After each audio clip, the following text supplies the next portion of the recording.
So forest rights act and PESA act ಅಂತ ಒಂದು ಕಾಯ್ದೆಗಳು, ಎರಡು ಕಾಯ್ದೆಗಳು ನ್ಯೂಸಲ್ಲಿದ್ದಾವೆ. Will discuss about this. Okay, first ನೋಡಿ, ಈಗ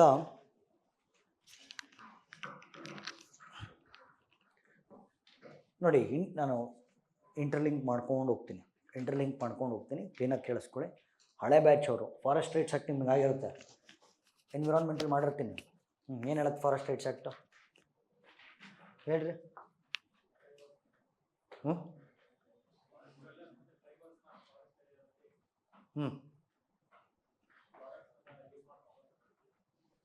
ಗುಡ್.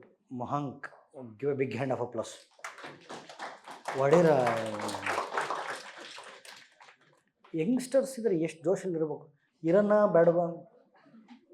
ಯಂಗ್ ಪೀಪಲ್, ಯಂಗ್ ಅಂದರೆ ಹೆಂಗೆಂಗೋ ಆಡೋದಲ್ಲ, ಹೆಂಗಂದರೆ ಫೋಕಸ್ಡ್ ಆಗಿರೋದು. ರೈಟ್, ಓಕೆ, ಲಿಸನ್ ನೋಡ್ರಿ. ಇಲ್ಲಿ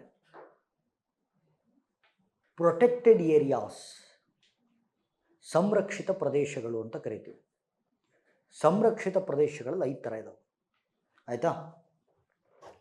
ಓಕೆ, ಸಂರಕ್ಷಿತ ಪ್ರದೇಶಗಳಲ್ಲಿ 5 ಥರ: national parks, wildlife sanctuaries, conservation reserves, community reserves, biosphere reserves ಅಂತ.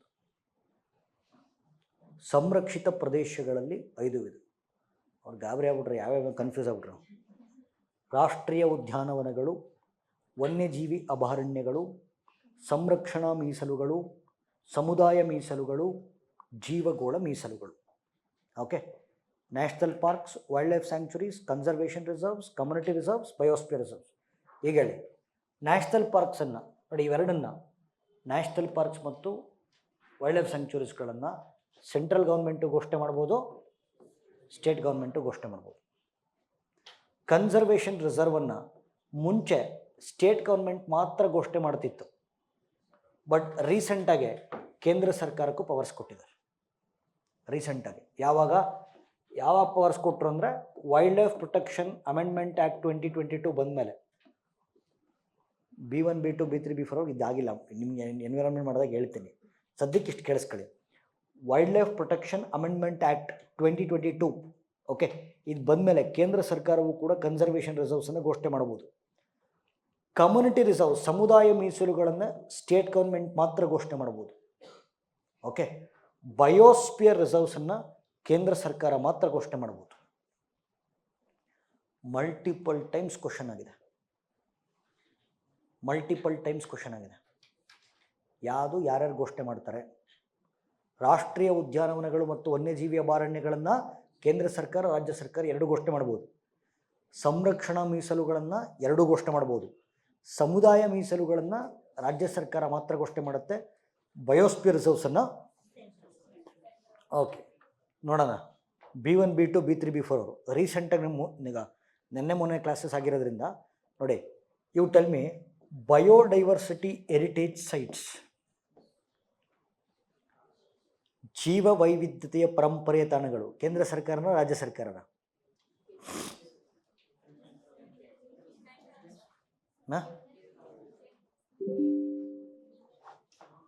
ಹೇಳ್ರಿ, ಬಿಡದಿ ಹೋಮ್ವರ್ಕ್ ಮಾಡಿದಿರಲ್ಲ.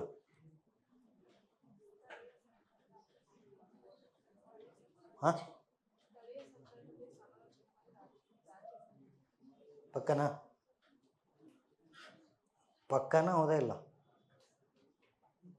ಲಾಕ್ ಮಾಡಲಾ? ಆಪ್ಷನ್ ಲಾಕ್ ಮಾಡಲಾ? ನೀನು ಹೆಸರನ್ನ ಮರ್ತುಬಿಟ್ಟೆ. Please big hand of applause ಹೊಡಿರಿ. ಅವರು ಕುತ್ಕೊಂಡು ಹೋಮ್ವರ್ಕ್ ಮಾಡಿ ಬರ್ದಿರೋದಕ್ಕೆ ಅದು ನೆನಪಿರೋದು. ಹೋಮ್ವರ್ಕ್ ಯಾಕೆ ಮಾಡಬೇಕು? ಇದಕ್ಕೆ ಮಾಡಬೇಕು. ಕರೆಕ್ಟಾಗಿ ಹೇಳಿದ್ರು. ಸ್ಥಳೀಯ ಸರ್ಕಾರಗಳ ಜೊತೆಗೆ ಸಮಾಲೋಚನೆ ಮಾಡಿ ರಾಜ್ಯ ಸರ್ಕಾರ ಘೋಷಣೆ ಮಾಡುತ್ತೆ ಅಂತ. ಅವರು ಉತ್ತರ ಕೊಟ್ಟಿದ್ದಕ್ಕೆ ನಾನು ಚಪ್ಪಾಳೆ ಹೊಡಿಸ್ತಿಲ್ಲ, ಪಕ್ಕಾ ಸರ್ ಅಂದಿದ್ದಕ್ಕೆ ಚಪ್ಪಾಳೆ ಹೊಡಿಸಿದ್ದು. ನೋಡಿ, ಆನ್ಸರ್ಸ್ ಎಲ್ಲರೂ ಕೊಡ್ತಾರೆ, ಬಟ್ ಆರ್ ಯು ಕಾನ್ಫಿಡೆಂಟ್? ಎಲ್ಲರೂ ಬರ್ಕೊಂಬಂದಿದ್ದೀರಾ. ಬಯೋಡೈವರ್ಸಿಟಿ ಆ್ಯಕ್ಟ್, ಜೀವ ವೈವಿಧ್ಯತೆ ಕಾಯ್ದೆ ಕೆಳಗಡೆ okay, state government declares biodiversity heritage sites. Okay, ಈಗ ಇನ್ನೊಂದು Jio heritage site. Jio heritage site ಕೇಂದ್ರ ಸರ್ಕಾರನ ನಾನು ಹೇಳಿದ್ದೆ ಲೋನಾರ್ ಸರೋವರ ಹೇಳಿದ್ದೇ ಇಲ್ಲ. ಲೋನಾರ್ ಸರೋವರವನ್ನು ನಾವು ಜಿಯೋ ಹೆರಿಟೇಜ್ ಸೈಟ್ ಅಂತ ಘೋಷಣೆ ಮಾಡಿದ್ವಿ ಎಸ್ಆರ್ನು. ಓಕೆ, ಇನ್ನೊಂದು ರೀಸೆಂಟಾಗಿ ಕರೆಂಟ್ ಅಫೇರ್ಸ್ ಕೇಳ್ತಿರೋರಿಗೆ ಐ ಥಿಂಕ್ B1 B2 ಅವರು ಯಾಣಾದ ಗುಹೆಗಳು ಎಸ್ಆರ್ನು ಜಿಯೋ ಹೆರಿಟೇಜ್ ಸೈಟ್ ಅಂತ ಘೋಷಣೆ ಮಾಡಿದ್ವಿಲ್ಲ. ಹಾಗಾದರೆ ಭೌಗೋಳಿಕ ತಾಣಗಳನ್ನು ಅಥವಾ ಭೌಗೋಳಿಕ ಪಾರಂಪರಿಕ ತಾಣಗಳನ್ನು ಕೇಂದ್ರ ಸರ್ಕಾರ ಘೋಷಣೆ ಮಾಡುತ್ತೆ, ರಾಜ್ಯ ಸರ್ಕಾರ ಘೋಷಣೆ ಮಾಡುತ್ತೆ? ಕೇಂದ್ರ ಸರ್ಕಾರ ಘೋಷಣೆ ಮಾಡುತ್ತೆ. ಮಲ್ಟಿಪಲ್ ಟೈಮ್ಸ್ ಕ್ವಶನ್ ಕೇಳಿದ್ದಾನೆ. ಸರಿ, ವರ್ಲ್ಡ್ ಹೆರಿಟೇಜ್ ಸೈಟ್ಸ್ ಯಾರು ಘೋಷಣೆ ಮಾಡ್ತಾರೆ? ಯುನೆಸ್ಕೋ. ರಾಮ್ಸರ್ ತಾಣಗಳು ಯಾರು ಘೋಷಣೆ ಮಾಡ್ತಾರೆ? ರಾಮ್ಸರ್ ತಾಣಗಳು ಯುನೆಸ್ಕೋ ಮಾಡುತ್ತೆ. ರಾಮ್ಸರ್ ಸಮಾವೇಶ ಮಾಡುತ್ತೆ, ಯುನೆಸ್ಕೋ ಮಾಡುತ್ತಂತೆ. ರಾಮ್ಸರ್ ಸಮಾವೇಶ ಮಾಡುತ್ತೆ. ಓಕೆ, ಹಳೆ ಬ್ಯಾಚ್ ಹೇಳ್ರಿ, B7 ಬ್ಯಾಚ್, ಹಳೆ ಬ್ಯಾಚ್ಗಳು ಬ್ಲೂ ಫ್ಲ್ಯಾಗ್ ಸರ್ಟಿಫಿಕೇಟ್ ಕೊಡ್ತಾರೆ ಬೀಚ್ಗಳಿಗೆ. ಯಾರು ಕೊಡ್ತಾರೆ ಅದು? ಮಹಾಂಕ ಜೋರಗಳ ನಾರ್ವೆ.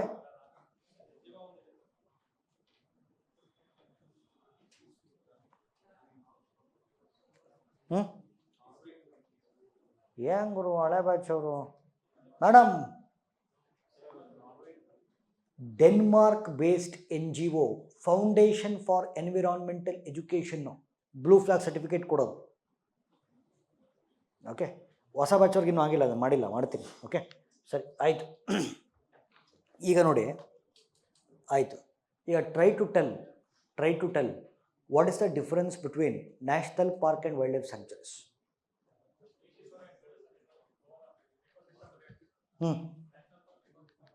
ಅಷ್ಟೇನಾ? ಗುಡ್. ಕರೆಕ್ಟ್ ಹೇಳ್ರಿ. ಪರ್ಟಿಕ್ಯುಲರ್ ಸ್ಪೀಶೀಸಾ? Okay, wildlife sanctuary correct.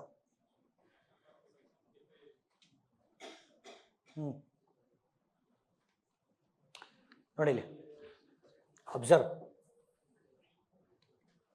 ನೋಡ್ರಲ್ಲಿ, B1 B2 B3 B4 ನಿಮಗೆ ನಾನು ಮತ್ತೆ ಎನ್ವಿರಾನ್ಮೆಂಟಲ್ ಮಾಡ್ತೀನಿ, ಬಟ್ ಈಗ ಜಸ್ಟ್ ಬ್ರೀಫ್ ಮಾಡ್ತಾ ಇದ್ದೀನಿ, ಬಟ್ ಅಲ್ಲಿ ಇನ್ನೂ ಡೀಟೇಲಾಗಿ ಮಾಡ್ತೀನಿ. National park, wild life sanctuary, what is the difference? Listen. ಈಗ ನೀವು ಏನಾದ್ರು ಟ್ರಿಪ್ ಹೋದಾಗ ಅಲ್ಲಿ ನೋಡ್ಬೇಕದು.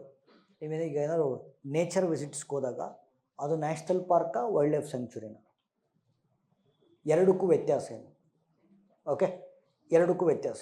So I just brief what is the difference between national park and wildlife sanctuaries.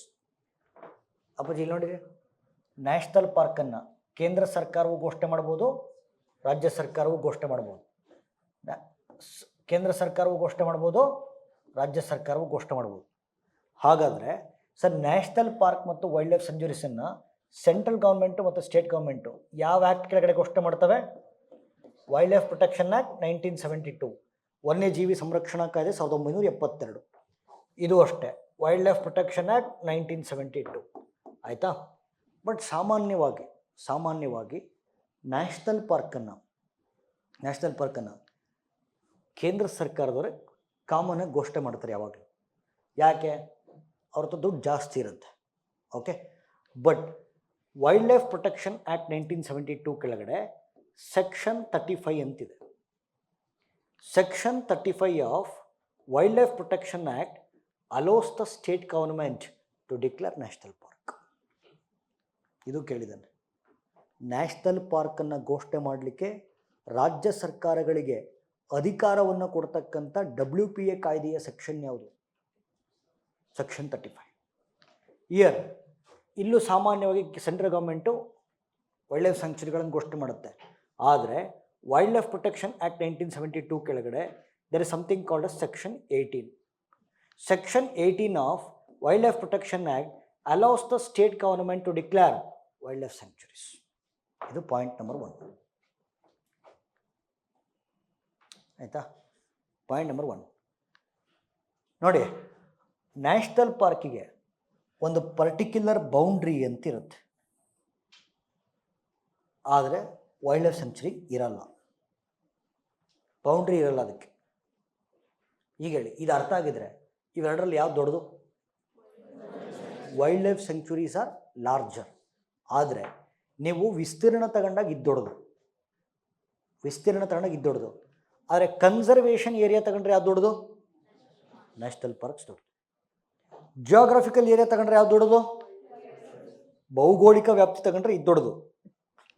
ಸಂರಕ್ಷಣಾ ವ್ಯಾಪ್ತಿ ತಗೊಂಡ್ರೆ ಇದು ದೊಡ್ಡದು.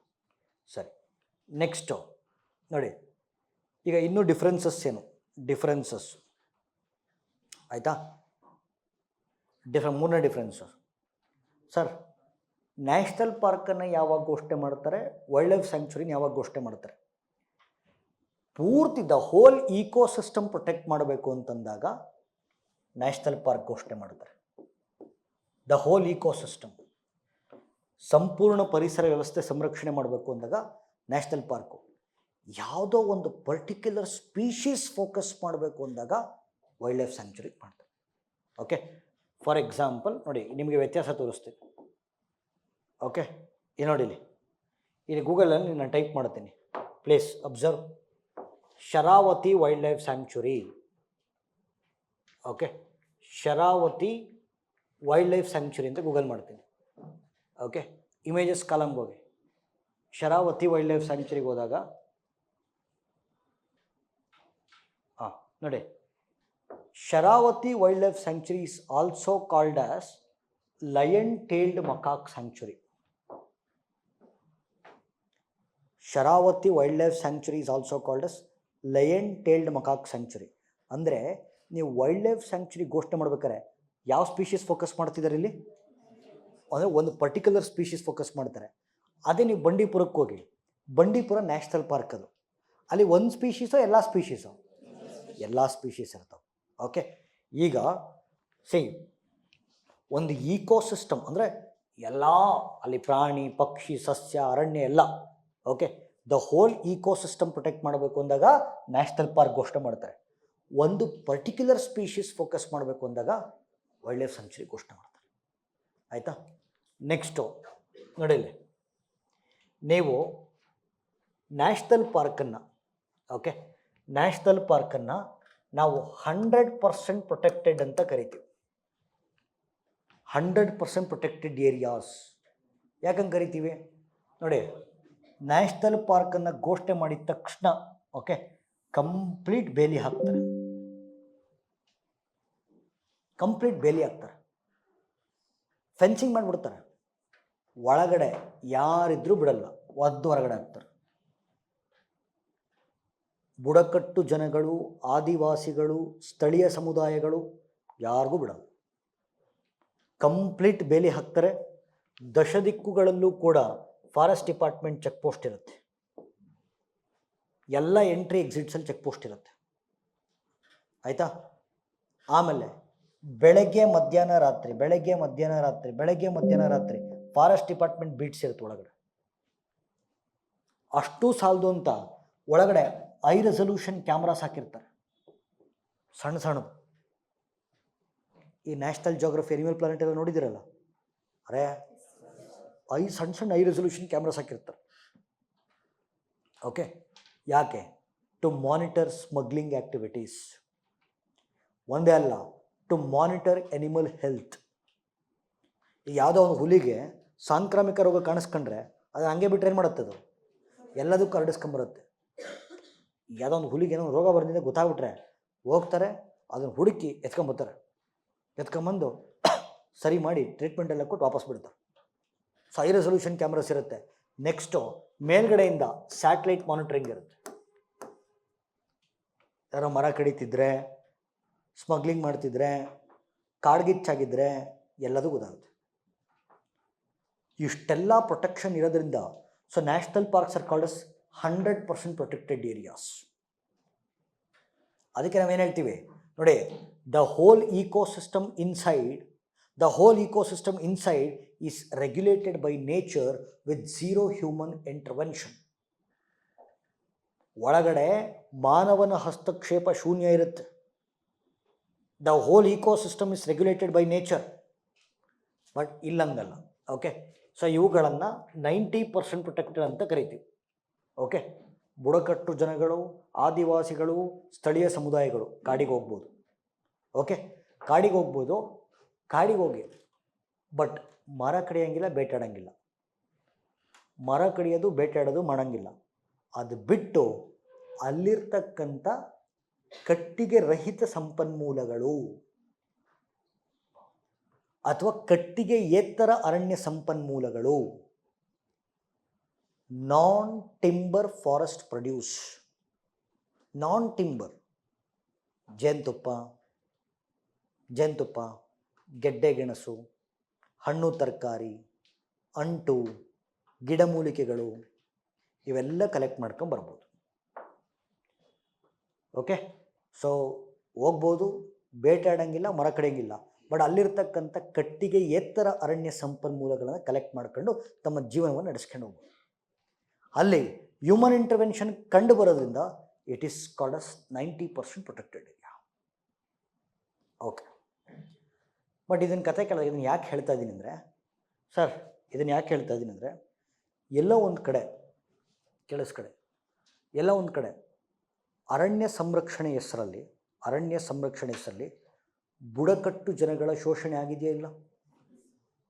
ಅರಣ್ಯ ಸಂರಕ್ಷಣೆ ಬುಡಕಟ್ಟು ಜನಗಳ ಶೋಷಣೆ ಆಗಿದೆಯಾ ಇಲ್ಲ? ಮಾತಾಡ್ರಿ. 100% ಆಗಿದೆ. ಈಗ ಯಾಕೆ ಅಂತ ಕೇಳಿದ್ರೆ ನೀವು ಹೇಳಿ, ಬುಡಕಟ್ಟು ಜನಗಳು ಫಸ್ಟ್ ಬಂದ್ರ ದೇಶ ಫಸ್ಟ್ ಬಂತ? ಬುಡಕಟ್ಟು ಜನಗಳು ಫಸ್ಟ್ ಬಂದ್ರೆ ದೇಶ ಫಸ್ಟ್ ಬಂತ?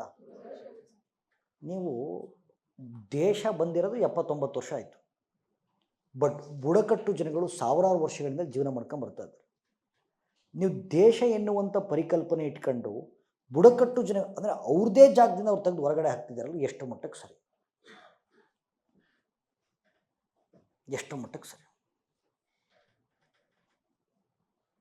ಆಯಿತಾ? ಸರಿ ಅಲ್ವೇನ್ರಿ? ದೇಶ ಬಂದಿರೋದು ಬರೀ 79 ವರ್ಷ, ಬಟ್ ಬುಡಕಟ್ಟು ಜನಗಳ ಇತಿಹಾಸ ಸಾವಿರಾರು ವರ್ಷದ್ದು, ನೂರಾರು ವರ್ಷದ್ದು. In the name of forest conservation you are replacing their tribal ಅಲ್ವಾ? ಶೋಷಣೆ ತಾನೇ ಅದು. ಹಾಗಾಗಿ ಬುಡಕಟ್ಟು ಜನಗಳ ಹಕ್ಕುಗಳನ್ನು ಗುರುತಿಸ್ಲಿಕ್ಕೋಸ್ಕರ ಭಾರತ ಸರ್ಕಾರ ತಂದಿರುವಂಥ ಕಾಯ್ದೆಯನ್ನು ಅರಣ್ಯ ಹಕ್ಕುಗಳ ಕಾಯ್ದೆ ಅಂತ ಕರಿತೀವಿ. ಆಯಿತಾ?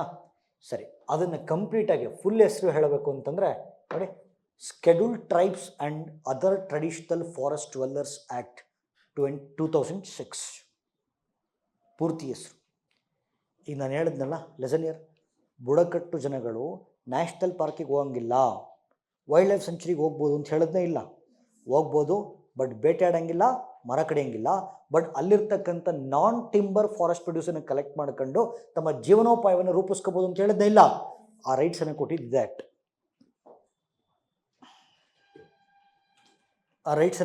ಇದೇ ಆ್ಯಕ್ಟ್. ಆಯಿತಾ? ಸರಿ, ಹಾಗಾದರೆ ಅರಣ್ಯ ಹಕ್ಕುಗಳ ಕಾಯ್ದೆ ಬುಡಕಟ್ಟು ಜನಗಳಿಗೆ ಫಾರೆಸ್ಟ್ ರೈಟ್ಸ್ ಆ್ಯಕ್ಟು ಬುಡಕಟ್ಟು ಜನಗಳಿಗೆ ಏನೇನು ಹಕ್ಕುಗಳನ್ನು ಕೊಟ್ಟಿದೆ. ಓಕೆ, ನಾನು ಬರೀ ಒಂದು ಹೇಳಿರೋದು, ಇನ್ನೂ ಸಾಕಷ್ಟಿದಾವೆ. ಓಕೆ, ಎಸ್, ಸಾಕಷ್ಟಿದಾವೆ. ಓಕೆ, 4 ರೈಟ್ಸ್ ಇದಾವೆ. ಇಷ್ಟೊತ್ತು ನಾನು ಹೇಳಿದ್ದು ಇದು. ಓಕೆ, ವೈಲ್ಡ್ ಲೈಫ್ ಸೆಂಚುರಿಗೆ ಭೇಟಿ ಕೊಡ್ಬೋದು, ಅಲ್ಲಿರ್ತಕ್ಕಂಥ ಕಟ್ಟಿಗೆ ರಹಿತ ಅರಣ್ಯ ಸಂಪನ್ಮೂಲಗಳನ್ನು ಕಲೆಕ್ಟ್ ಮಾಡ್ಕೊಂಡು ತಮ್ಮ ಜೀವನವನ್ನು ನಡೆಸ್ಕೊಂಡು ಹೋಗ್ಬೋದು. ಇದು ಒಂದು ರೈಟ್ಸ್. ಎರಡನೇದು ಏನಂತಂದರೆ, ಬುಡಕಟ್ಟು ಜನಗಳು ಅವರೇ ಅರಣ್ಯಗಳನ್ನು ಬೆಳಿಬೋದು. ಅಂದರೆ 4 ಹೆಕ್ಟರ್ವರೆಗೂ. Okay, they can go with cultivated forest. ಅವರೇ ಅರಣ್ಯಗಳನ್ನು ನೋಡಿ, ಈ ಒರಿಜಿನಲ್ ಅರಣ್ಯ ಏನಿದೆ ಅದು ಓನರ್ಶಿಪ್ ಯಾರ ಹತ್ರ ಇರುತ್ತೆ? ಗೌರ್ಮೆಂಟ್ ಹತ್ರ ಇರುತ್ತೆ. ಮಾತಾಡ್ರಿ. ಆದರೆ ಬುಡಕಟ್ಟು ಜನಗಳು ಈಗ ಅವ್ರಿಗೆ ಒರಿಜಿನಲ್ ಫಾರೆಸ್ಟಿಂದ ಹೊರಗಡೆ ಹಾಕಿದ್ದಾರೆ. ಓಕೆ, ಹೊರಗಡೆ ಹಾಕಿದಾಗ 4 ಹೆಕ್ಟರ್ವರೆಗೆ ಅವರೇ ಅರಣ್ಯಗಳನ್ನು ಬೆಳೆದು ಓನರ್ಶಿಪ್ಪನ್ನು ಇಟ್ಕೋಬೋದು. ನಾನು ಹೇಳಿ ಒಂದೊಂದೇ ಪಾಯಿಂಟ್, 4 ಭಾಳ ಇಂಪಾರ್ಟೆಂಟ್ ಇದ್ದಾವೆ. ಒರಿಜಿನಲ್ ಅರಣ್ಯ ಏನಿದೆ ಅದು ಗೌರ್ಮೆಂಟ್ ಹೆಸರಲ್ಲಿದೆ.